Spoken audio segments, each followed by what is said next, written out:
प्रिय विद्यार्थियों नमस्कार। आज हम लोग 9th क्लास का 8.3 अंक को देखेंगे और इसका हेडिंग है वेग में परिवर्तन की दर। अब इसमें पहला इस हेडिंग में इस अंक का 8.3 का पहला भौतिक राशि है जिसको पढ़ना है हम लोगों को त्वरण। हम लोग पीछे का वीडियो में बहुत सारा भौतिक राशि देख लिए, चाल, वेग है जो, फिर वेग, असमान वेग, फिर एक समान वेग। अब यहाँ पर देखते हैं त्वरण को। आखिर त्वरण क्या होता है? जो किसी वस्तु के प्रति इकाई वेग में, किसी वस्तु के प्रति इकाई वेग में परिवर्तन की माप को ही क्या कहते हैं? त्वरण। यानी कोई वस्तु चल रहा है, कोई वस्तु अपना वेग से, किसी वेग से गतिमान है, तो कोई भी वेग से वस्तु गतिमान है तो उसके वेग में परिवर्तन, मान लेते यहाँ पर है जो अभी 4 बजे है, जो ये है 4 AM में, ठीक है, 4 बजे सुबह सुबह है जो कोई भी वस्तु, कोई लड़का मान लेते हैं चल रहा है 4 किलोमीटर प्रति घंटा, फिर वो यहाँ पर से फिर वो 2 मिनट में और अपना स्पीड बढ़ा लिया, फिर 4 किलोमीटर से बाद इसको मान लेते हैं 4:10 हो गया, तो यहाँ पर 5 किलोमीटर से हो गया 7 किलोमीटर प्रति घंटा। तो यहाँ पर से इसके जो वेग में परिवर्तन आया 5 से 7 आया, तो 2 किलोमीटर का क्या हो गया? इसका वेग में रफ्तार आ गया, गति आ गया, बढ़ गया इसकी वेग। तो इसमें जो चाल वेग में परिवर्तन आया और कब? समय में। और समय कितना लगा? 10 मिनट। तो ए क्या हो जाएगा? 10। तो यहाँ पर चार वेग में परिवर्तन बटा समय, यहाँ पर ये चीज़ है जो इसी से ज्ञात हो जाएगा। एक बार फिर से देखते हैं कि त्वरण की परिभाषा से ही हमें है जो उसका फॉर्मूला ज्ञात हो जाएगा, और फार्मूला से ही हमें है जो उसका मात्रक पता चल जाएगा। देखिए परिभाषा, सबसे पहली बात परिभाषा से हमके क्या पता हो जाएगा? परिभाषा से आ जाएगा हमारे पास सूत्र, जिसको हम सूत्र, ठीक है। अब उससे हमें क्या हो जाएगा पता? मात्रक। इससे हमें मात्रक पता हो जाएगा। तो मेन चीज़ है ए, परिभाषा को समझ लीजिए अच्छी तरह से और उसे याद भी कर लीजिए। किसी वस्तु के प्रति इकाई वेग में परिवर्तन की माप को क्या कहते हैं? त्वरण। अब यहाँ पर त्वरण बराबर ही क्या हो जाएगा? वेग में परिवर्तन बटा समय। त्वरण बराबर क्या है? वेग में परिवर्तन बटा समय। अब ये तो इसका एक अभी त्वरण बराबर इस तरह से इस डेफिनेशन को ही शब्द में लिखे हैं। अब आइए इसका हम लोग संकेत में लिखते हैं। त्वरण को संकेत में स्मॉल a से डिनोट किया जाता है। और वेग में परिवर्तन, तो वेग में परिवर्तन क्या होता है? 2 चीज़। एक तो वेग यहाँ पर से चल रहा था तो इसका शुरू वाला वेग हो गया, और इसका 7 किलोमीटर अंतिम वाला वेग हो गया। तो शुरू वाला वेग को हम बोलेंगे प्रारंभिक वेग और अंतिम वेग को बोलेंगे अंतिम वेग। तो वेग में परिवर्तन सबसे पहले लिखेंगे अंतिम वेग माइनस घटाव का चिन्ह, और फिर उसके बाद प्रारंभिक वेग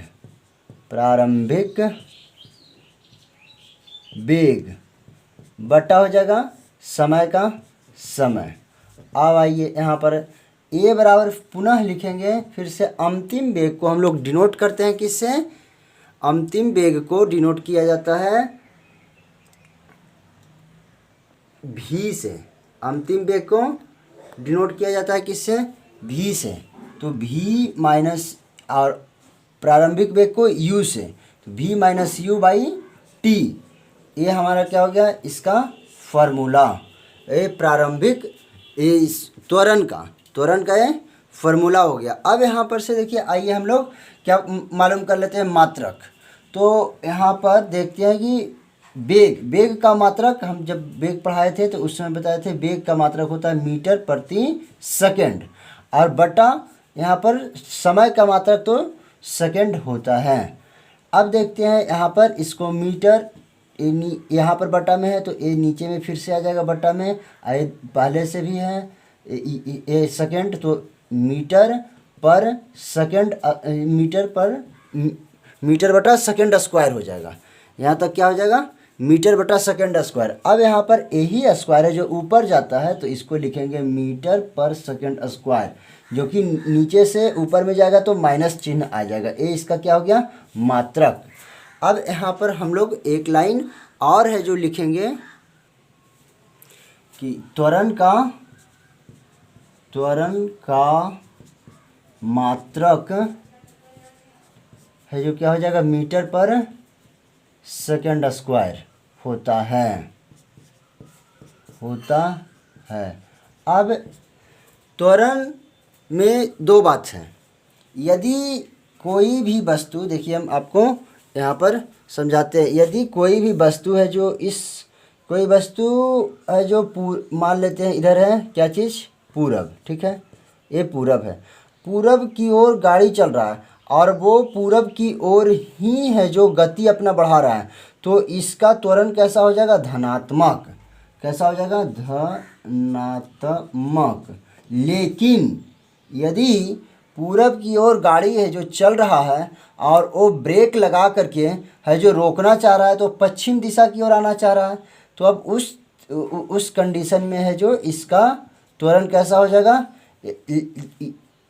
ऋणात्मक हो जाएगा। यानी कि कोई भी वस्तु है जो जिस दिशा में चल रहा है, जिस दिशा में चल रहा है उसके विपरीत में यदि है जो उसका त्वरण लग रहा है, तो उसका है जो त्वरण ऋणात्मक होगा। यदि दिशा के विपरीत में त्वरण काम कर रहा है तो ऋणात्मक त्वरण होगा, और यदि दिशा के तरफ है जो त्वरण काम कर रहा है तो त्वरण धनात्मक होगा।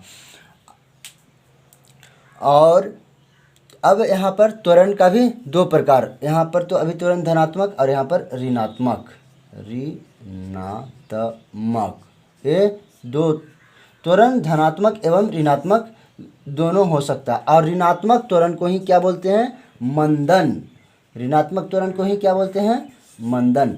आप लोग लिख सकते हैं कि ऋणात्मक त्वरण को मंदन कहा जाता है। अब आप लोग पहले से नोट कर लीजिए, उसके बाद हम अभी बताते हैं। वीडियो को रोक करके आप लोग नोट कर लीजिए, उसके बाद अभी बताते हैं कि त्वरण के प्रकार। जिस तरह से हम लोग वेग देखे, असमान वेग और एक समान वेग, यहाँ पर ठीक उसी तरह से त्वरण को भी हम लोग अभी अभी देखते हैं कि एक समान त्वरण और असमान त्वरण।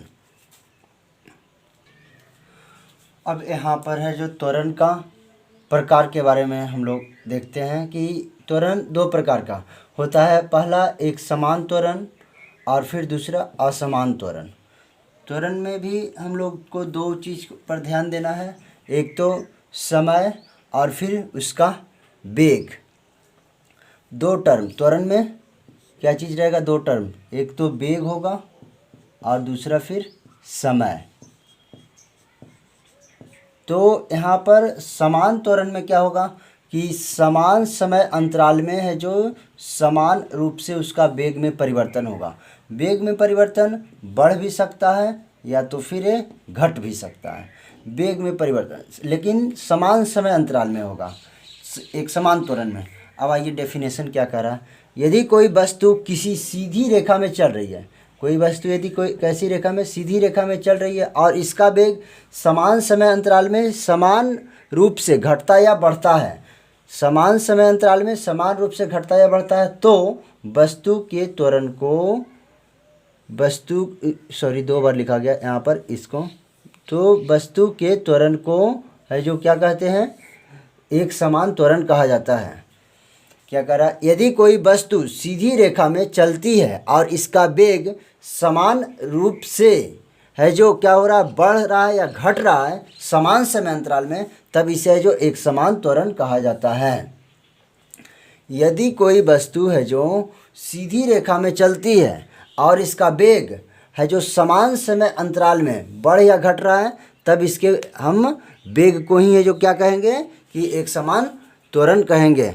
अब इसका एग्जाम्पल देखते हैं क्या होता है। स्वतंत्र रूप से गिरती हुई वस्तु, यानी कि हम छत पर से या ऊपर से कोई वस्तु आराम से छोड़ देते हैं तो वो एक समान त्वरण से है जो पृथ्वी की ओर आती है। अब यहाँ पर देखते हैं असमान त्वरण।